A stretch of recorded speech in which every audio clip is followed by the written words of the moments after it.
Hello, everyone. You are attending the Cuyahoga County Sustainability Lunch and Learn, Food and the Planet. And today we have two speakers who are in-house speakers. Valerie Katz, Deputy Director for the Department of Sustainability, will do the first portion of the presentation, and I will do the last half.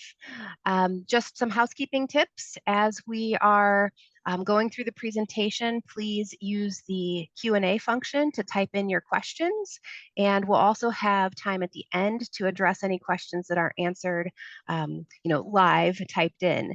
So please ask your questions, and we look forward to sharing this information with you.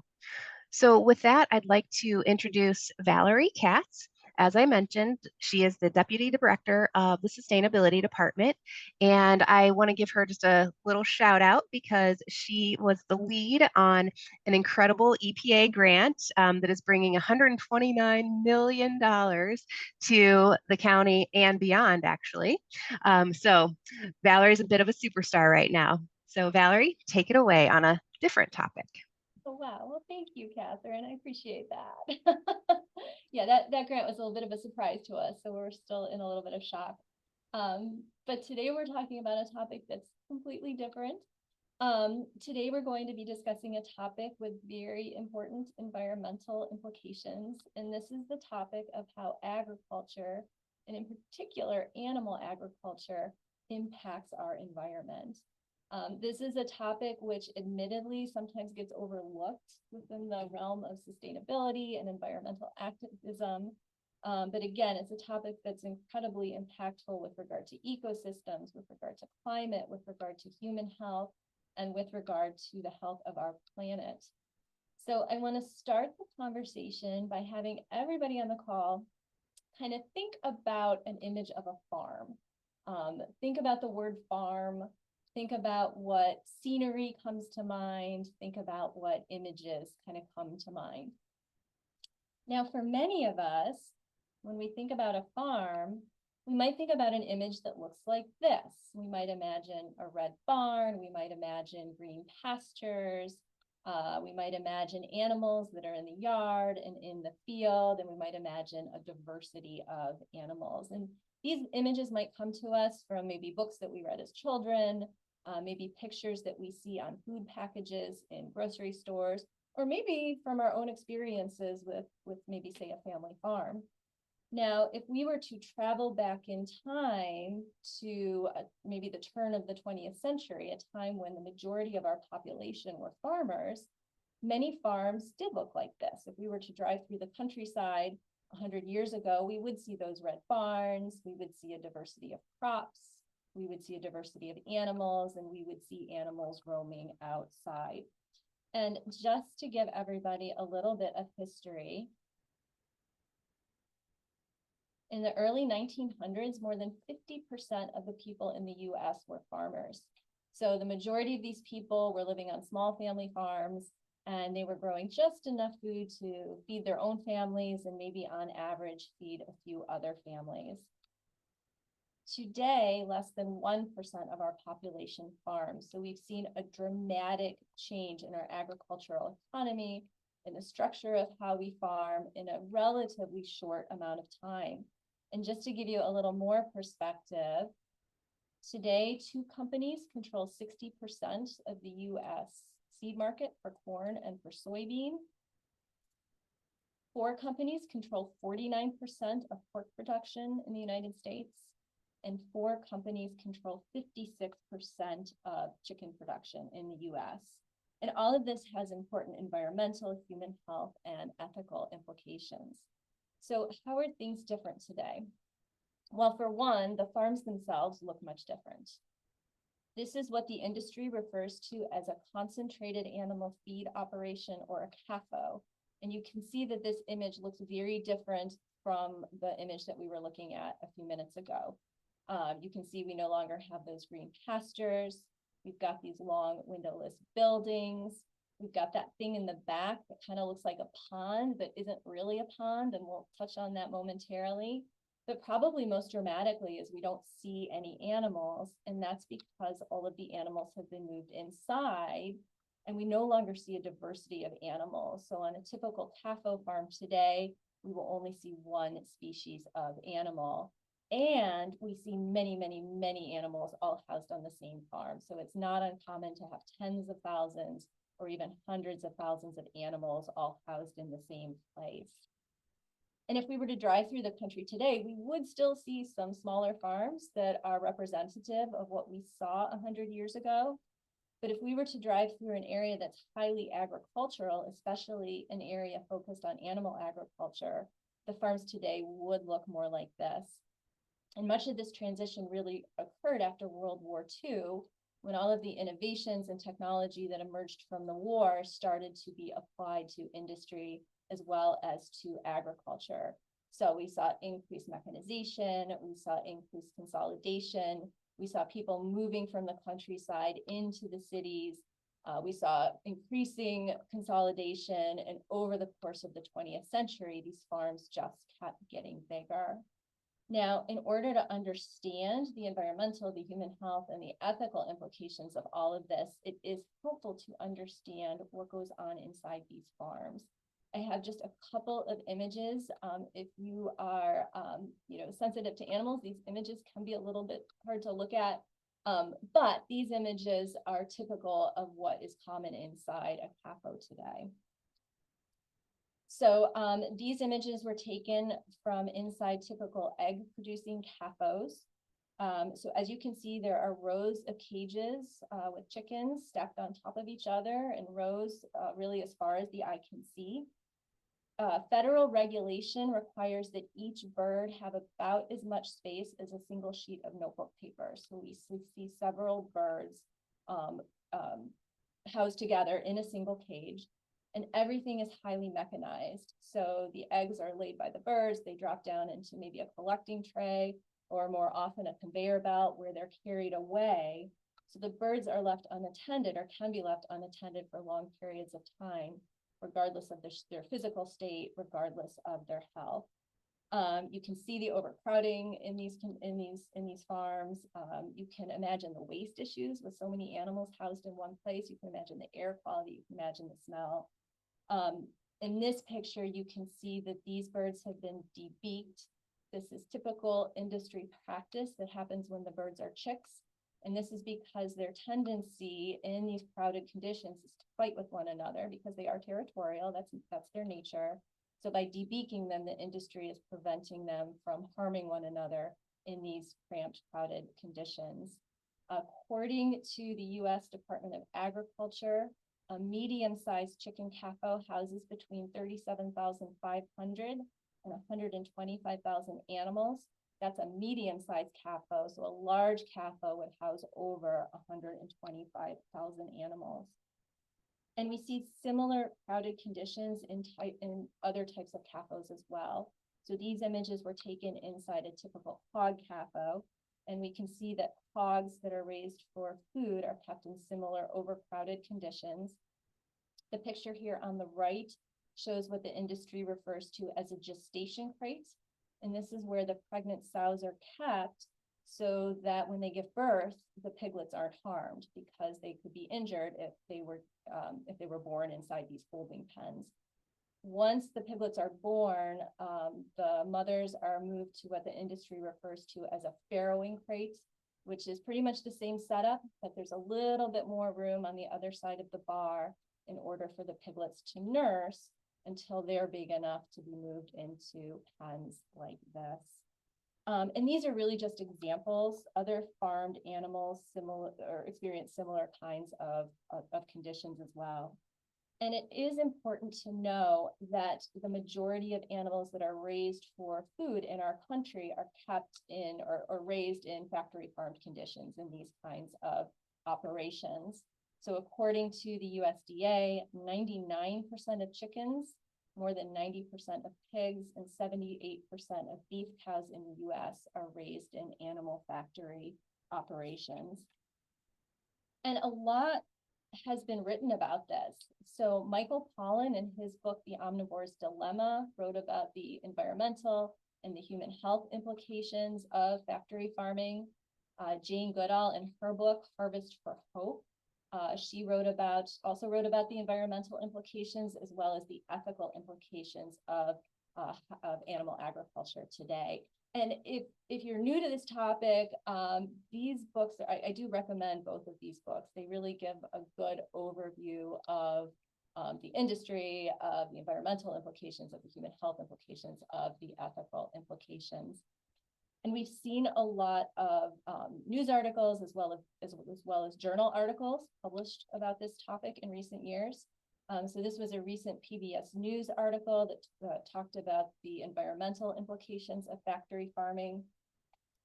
The New York Times has a whole series on factory farming. This particular article talked about the links to disease. The United Nations has published several reports talking about the environmental implications of animal agriculture.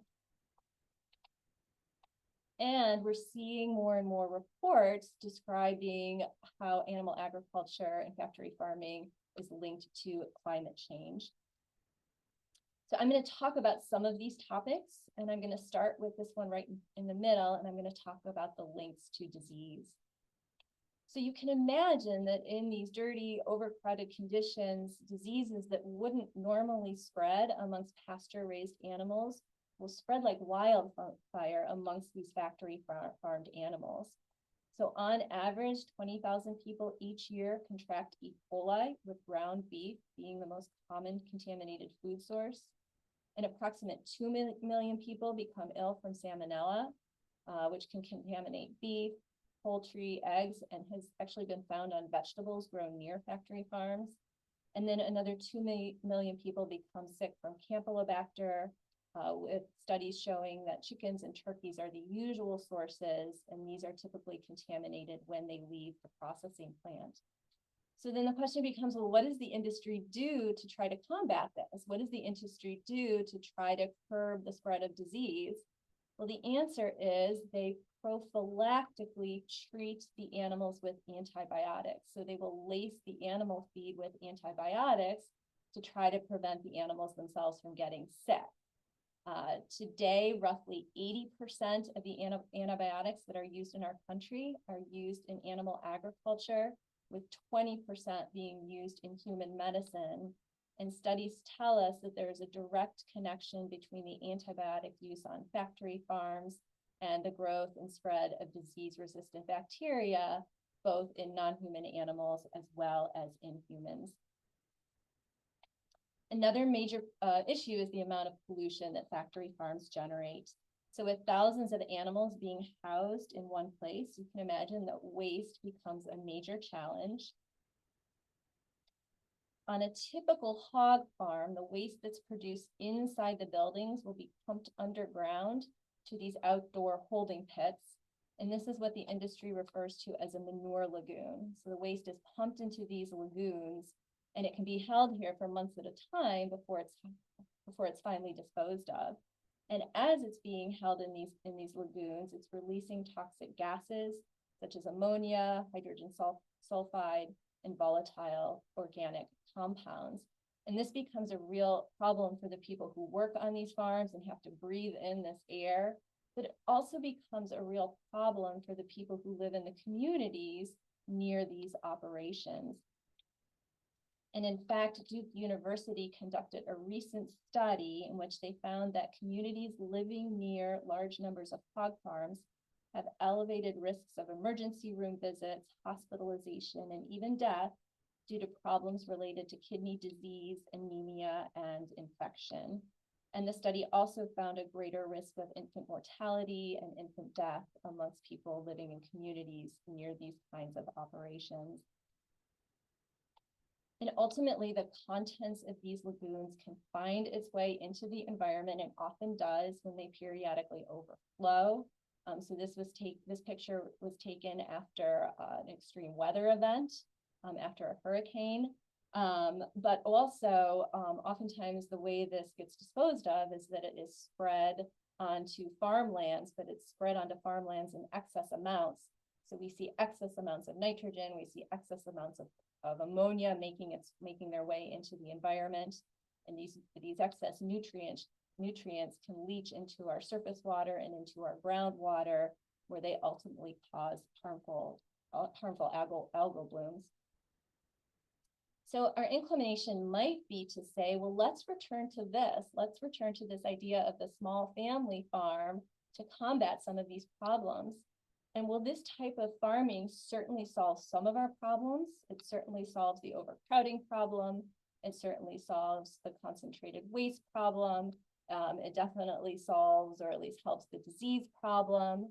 The problem is that we have a much larger population today in our country and throughout the world than we did 100 years ago.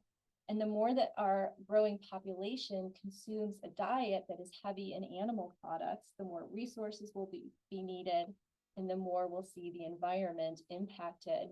And to help illustrate this, it's helpful to think back to your high school or your middle school science class. So if you think back to your 9th grade biology class, you may have studied a diagram that looks something like this. We call this the ecological pyramid. And this is a visual representation of food webs and food chains in ecosystems. So at the very bottom of the pyramid, we have our producers. These are our photosynthesizers. These are our plants, our algae. These are the organisms that take energy from the sun and convert it to biomass. As we move up the pyramid, at the next level, we have our primary consumers. These are our critters that eat the producers. Above our primary consumers, we have our secondary consumers. These are the organisms that eat the primary consumers, and so on and so on. As you can see, this is shaped as a pyramid because we have a much larger number of organisms at the bottom than we do at the top. So we have a decreasing number of organisms as we move up the pyramid. And this is a nice visual representation, but in reality, our pyramid should look more like this, with a much larger number of producers at the bottom and a much smaller number at each step of the pyramid. And if you think about this, if we have a much larger number of organisms at the bottom, we also have much more biomass and stored energy at the bottom, and a much smaller amount of biomass and stored energy as we move up to the top of the pyramid. And this is because energy is transferred very inefficiently from one level of the food chain to the next. And in fact, this is what ecologists refer to as the 10% rule. On average, we see only 10% of the biomass, and therefore only 10% of the energy from one level, or that's stored at each subsequent level of the pyramid. So we lose roughly 90% of the energy from one level of the pyramid to the next. So if you think about this from a practical standpoint, you think about a cow grazing in the pasture. The cow is consuming all of this grass to sustain itself, and it's using all of that energy that it's consuming in different ways. So interestingly, most of the energy that cow is consuming is being used for its own metabolic purposes. So it's being used to help the cow walk around and to run and to do whatever cows do. So most of that energy actually gets burned and released as heat. Some of that energy will get stored as biomass in the cow's fat tissues and the cow's muscle tissue, which is the stuff that people will eat. But a lot of it is also stored as stuff that we can't eat. So it's stored as hide, and it's stored as fur, and it's stored as bones. So a very small amount of the energy that was stored in that grain actually gets stored in the tissues of the cow that can then be eaten. And if we think about our agricultural system today, so we're growing all of this grain and storing all of this energy, but then we're feeding it to animals for people to consume, but using a lot of that, or losing a lot of that energy in that process. And recent research tells us how this is directly impacting our ecosystems. So this information comes from a recent journal article that was published in the journal Science. And what this research tells us is that approximately 43% of the world's ice-free terrestrial landmass is occupied by farmland. So that's 43% of our land that has been converted from natural ecosystems to farmland. Nearly 83% of existing farmland is used to produce meat, eggs, farmed fish, and dairy. and animal products are responsible for roughly 67% of the deforestation caused by agriculture today. And what this same article tells us that if meat and dairy consumption were completely eliminated, we could reduce global farmland by more than 75%, which is an area equivalent to the size of the US, China, the European Union, and Australia combined. So in theory, more than 75% of existing farmland today could be returned to natural ecosystem. And we also see similar intense resource utilization with regard to water consumption. We all know that a very small percentage of the Earth's water is fresh water, roughly 3%, but only 1% is actually available and accessible for human consumption. So if we think about all the water that's withdrawn from ecosystems to sustain us, about 10% of that is directly consumed by humans for things like drinking and showering and watering our lawns. That's about 10% of all water withdrawals. Roughly 20% is withdrawn for use in industry, and the remaining 70% of all global freshwater withdrawals are used for crop irrigation, with a large amount of those crops being grown to grow food to feed animals for human consumption. So just to put this in perspective, cattle feed crops alone account for 23% of all water consumption in the US, and that's just to grow the feed to feed the cattle. That's not counting other agricultural uses of water. That's not counting the feed that's grown to feed other types of animals. And when we think about the water-stressed areas of the United States, places like the Colorado River and Lake Mead, a significant portion of their decline can also be attributed to irrigation to grow cattle feed crops. And this just kind of illustrates the resource intensity of certain food products. So it takes approximately 25 gallons of water to produce 1 pound of grain. It takes roughly 750 gallons of water to produce a gallon of milk, and it takes roughly 2,400 gallons of water to produce a pound of meat. So meat is incredibly water intensive to produce. And when we think about water shortages throughout the world and throughout the country, we're often given suggestions on how to conserve water. We're told, take shorter showers, don't wash our cars, don't water our lawns. But how often are we told, hey, we should be consuming less meat in order to conserve water?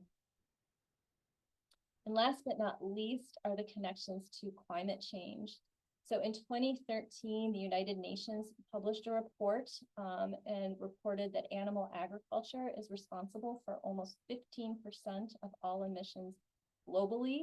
More recent studies and more recent estimates are actually putting that number at closer to 18%.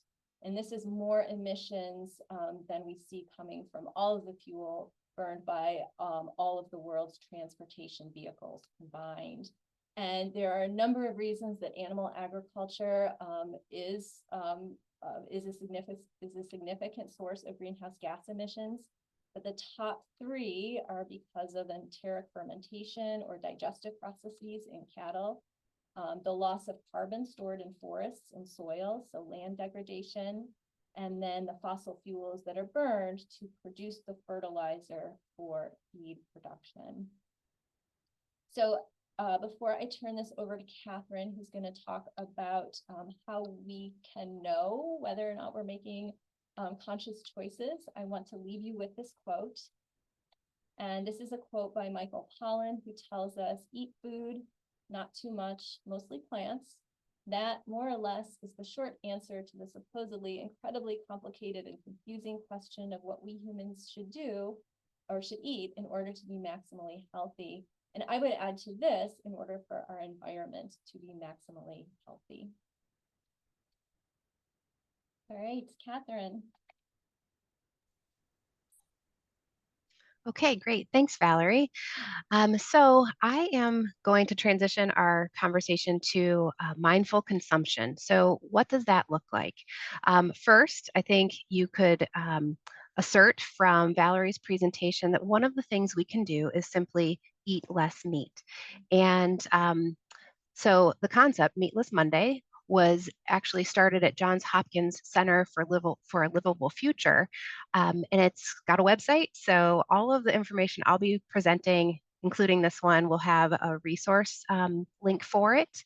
But the thing is that Meatless Monday is a great opportunity because, first of all, there's 52 of them in the year. So it's a great way to get a habit going. And, if you miss one day, no big deal. You can start again next week. Interestingly, it's also a great opportunity to recover from an overindulgent weekend. Blood tests are actually shown on Mondays to have more worse results when compared to other days of the week. So, Meatless Monday is a great way to do a fresh start. Next slide. And mindful consumption, when you say less meat, everyone says, well, what about the protein? So I'm just here to share that there is plant-based protein available. We have a handout that will be sent to all of you that is from the American Heart Association that points out, all the different plant-based proteins that are available. And the Harvard Medical School also talks about how we should really be choosing more fish, poultry, beans, and nuts, and limiting, um, you know, processed meats and cheeses. So there are some significant health improvements that can happen when you choose less meat. Next slide. So as you're shopping, one of the things that you can also do is think about how much pesticides are being consumed by your diet. Since you'll be, meatless Monday or beyond, you will be consuming probably more vegetables and fruits. And so there's a great resource on Environmental Working Group's website, which is they provide a shopper's guide that outlines the Clean 15 and the Dirty Dozen. So it helps you identify how to spend your money to make the most impact. The Dirty Dozen is where those vegetables and fruits have the most contaminated residue of pesticides on them, whereas the Clean 15 are the fruits and vegetables that are absorbing less of those pesticides. So, spend your money on organic for the Dirty Dozen. Not only is that good for you and your health, but it's also good for the environment. All of those pesticides result in runoff, which can impact our water and soil. Plus, when you buy organic, you're making a vote for how you want to see farming in this country shift. So it's a double win for you and the planet, as well as for really the business of farming. Next slide. And of course, as you're getting into a healthier diet, you're going to come across a lot of labels that are making a lot of big claims. And what this is called is greenwashing. Greenwashing is a deceptive practice in which a company, organization, or a product is presenting itself as environmentally friendly, when in reality, it's not making significant efforts to reduce its environmental impact. This is often done through, splashy words, saying it's all natural, it's conscious, sustainable, non-toxic. But those are often just words. What we encourage you to look for is some third-party certifications. So I've shown a few of common certifications that are widely and well established that you can look for to give just some extra credence to the words that you'll see on packaging. One example is that the USDA organic label, it's a national standard to signify food produced without the use of synthetic pesticides, fertilizers, antibiotics, genetic engineering, irradiation, and sewage sludge. So that's a label, that you'll see frequently. And also keep in mind that when you shop at your local farmers market, the USDA certification for organic is a big process and it costs money. So a lot of times there are farmers close by, especially, who may not have that organic certification from the USDA, but they are following organic farming standards. So talk with the farmers, ask them questions about, how do they treat their fields? How are they, managing pests and things like that? Because they may very well be, doing all the good things, but they don't have that certification yet. So keep that in mind. Next slide. Okay, and this is an example of where greenwashing can really be prevalent. So eggs. Egg packaging is a ubiquitous place for the happy farm, like the image that Valerie shared at the beginning of the presentation. But one thing to keep in mind, like I said with greenwashing phrases, there's a lot of fluff words. So, farm fresh, natural, no hormones, vegetarian fed. When it comes to eggs, those are really have very little meaning and follow up or certification around them. But there are some words that, when combined with a certification logo on the package, does have meaning. So, cage free, free range, pasture raised, humanely raised. If those words appear and you also see a third party certification, you can trust that there has been some investigation into how these eggs came to market ultimately. There's a lot of nuances around these words, however, so I will provide you with a link so that you can, get familiar with what cage-free and how that's different from free range or pasture-raised means.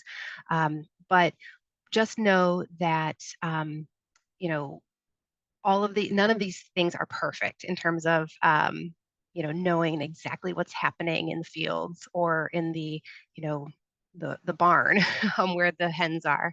So you do need to do some research, but just be aware. So I would say, if you're starting on an egg journey where you want to have eggs that come from a place that is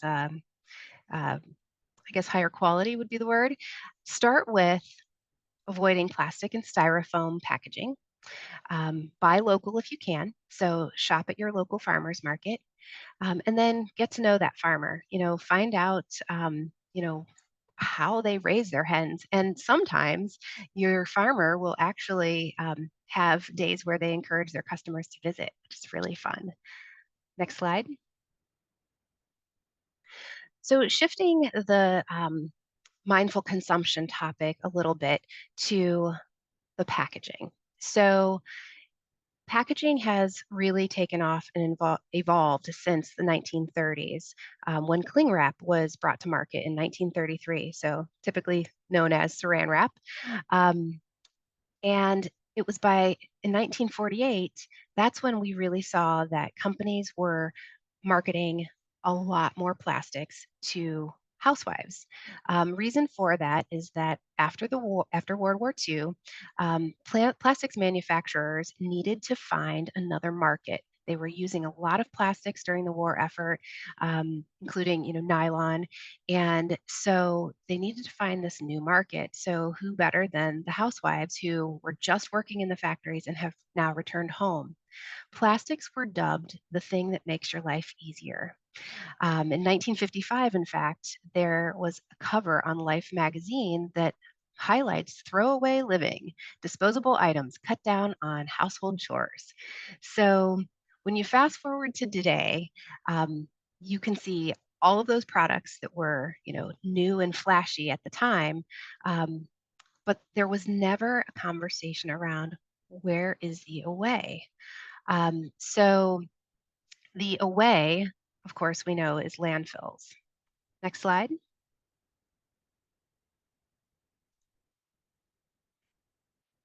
And so what you can do as a consumer, um, you know, you have a lot of choices when you walk into a grocery store, but typically all of your choices in a particular category, so whether that's, ketchup, mustard, milk, it all, for the most part, comes in plastic typically. However, there are some products who are using more sustainable, recyclable materials such as glass and metal. Um, but it is very difficult. So there are a variety of ways you can start to adjust your shopping.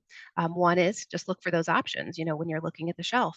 But the other is to, shop local, shop in season, and when there's an opportunity to um, buy less and only take what you need, do that. So say no to plastic, skip the stuff. Skipping the stuff basically means when you get takeout or you're at a restaurant, if they are providing plasticware to go, but you're going home where you have metal utensils, tell them you don't need those plastic single use disposable items. Um, Same with straws. Straws are a great example of something that, unless you need it for a medical reason, maybe you should skip that. Or perhaps keep a metal one in your bag or purse. And of course, since I'm the bag lady for the county, you should bring your own bags. So bringing your own bags is a great way to reduce single-use plastics. And then just some side tips that I think are a little less thought of is when you do dine out, bring your own to-go container so that you don't have to take a plastic one from the restaurant. And spend a little bit more time eating in restaurants rather than taking out every day. It's a great way to just be more mindful while you eat, but it's also a great way to reduce disposable plastics too. Next slide. And as you're assessing, the products you're consuming and looking at options, it's always important to know what your community will accept in their recycling bin. So if you are needing to take plastic items, find out is that object recyclable or not. And the cuyahogarecycles.org website run through our solid waste district has an incredible tool where you can select your city and it takes you to a page that outlines exactly what is recyclable in your city. So use that tool. It's also a really great way to find out what you can recycle that's kind of odd. So they have a what do I do with search bar.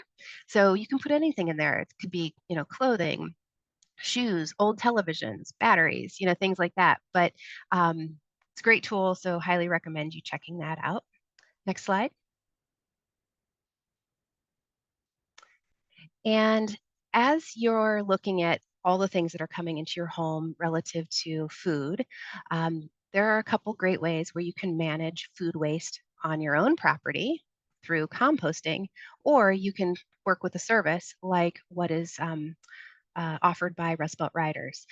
Both the Solid Waste District and Rust Belt Riders do composting programs. We did a lunch and learn a few months ago where we invited them to present. So if you're interested in learning more about that, visit the county intranet on the initiative's Green Team page, and you'll see the recording for that session. Next slide. And of course, another option to reducing waste when you are consuming food is to grow your own. Growing food in your backyard, front yard, on a patio, it can be done in large and small quantities. And the resource handout that I will share with all of you has a link to Holden Arboretum's tips on how to grow your own food. Next slide. To take the conversation and kind of wrap it up, but really put it back into your hands is that you can do research and really dive into what you're consuming in some very specific ways. But supporting businesses that operate sustainably is one excellent way to do that. Following eco-minded nonprofits, on social media and signing up for e-newsletters and things like that, both at the national, local, and international level, can kind of be consistent reminders about things that you can do, try. And again, I'll provide links for some suggestions and ideas. And then, of course, connecting with elected representatives to tell them about environmental policies that you're concerned about. Um, there are a few logos here on the slide that offer some, great ideas, suggestions, and, tips on how to do that. But you can really start to be a advocate for, the kind of food consumption, things you want to see happening in the world. So, make your voice heard. Next slide. Okay, so we are at the questions portion of our webinar. Let's take a look and see if we have any questions in the Q&A here. Okay, I see. Does Cuyahoga County have any reusable bags with county sustainability logo for distribution to staff? That would be great to have. So we distributed 50,000 bring your own bags over the course of the last few years across the county. And so we are plumb out. We are ordering more, however, and we're thinking of creative ways to get them into the hands of our employees. One of the things that is happening right now is an eco challenge, which is for Plastic Free July, which we're in the midst of at the moment. And what you do with that is basically you're charting how many times you're avoiding single-use plastic. And we have a raffle for it. And the prize actually is right over here over my shoulder, which is one of our last remaining bring your own bags, a reusable lunch bag, a Yeti mug that's stainless steel, and a metal utensil kit that comes in a package kind of that you can keep and wash and take with you whenever you dine out.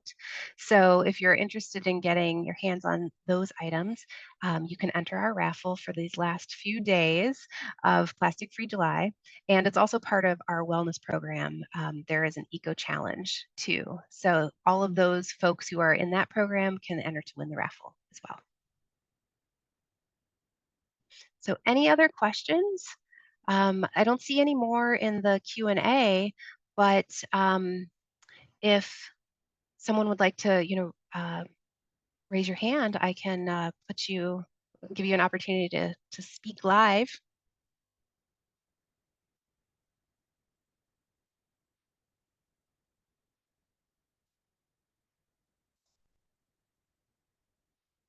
Okay, seeing no hands raised. Valerie, if you can go to the next slide, I have a couple wrap-up items. Sorry about that. I didn't realize we were still. Give me 1 second to get back to the presentation. No worries. I will just share that one of the things that we have coming up next is that we are going to be growing our green team engagement. And so next month, we're going to skip the August Lunch and Learn because we're going to be working on some other activities, but we'll be back at it in September. Next slide, Valerie. And so if anyone is interested in, getting engaged with the green team, please let me know, reach out, and then keep your eyes peeled for some announcements over the course of the next month. Okay, and then I just have one more slide, which is our wellness points, but happy to still answer any questions. So feel free to pop your hand up and we can, turn on your microphone.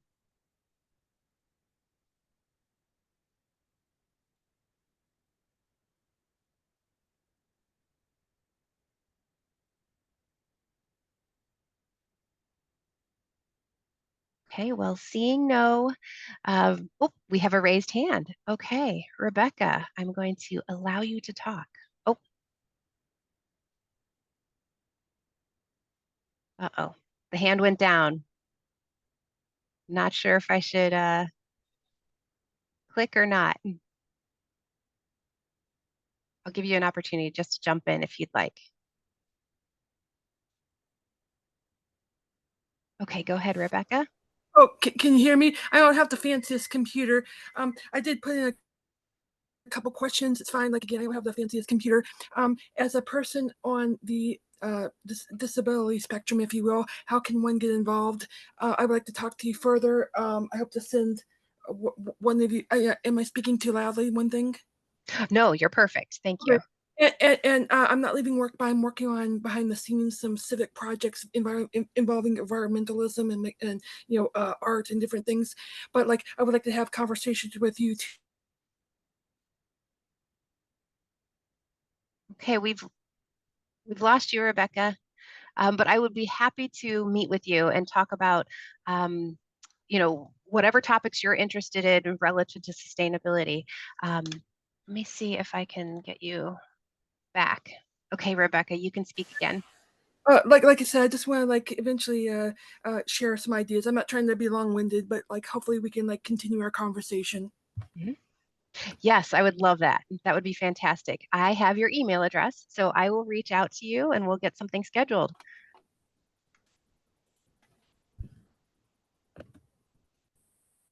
Okay, any other questions or comments? I'm curious if how many of you are already maybe adopting a meat-free diet or are interested in trying a meat-free diet out? Anybody want to jump in and say how you've been inspired? Okay. Well, please do respond to the survey that will appear on your screen after the presentation ends. And please also, type in any topics that you're interested in hearing more about. We are trying to cover a very wide spectrum of sustainability related topics. Last month was about organic gardens, native plants. And so, we're covering a wide range of things. So whatever you're interested in, let us know, and we will try to find a local expert to share their knowledge with us. All right, with that, I am going to go ahead and end the webinar, but I thank all of you for attending and feel free to reach out to either myself or Valerie at any time. Thanks so much. Catherine.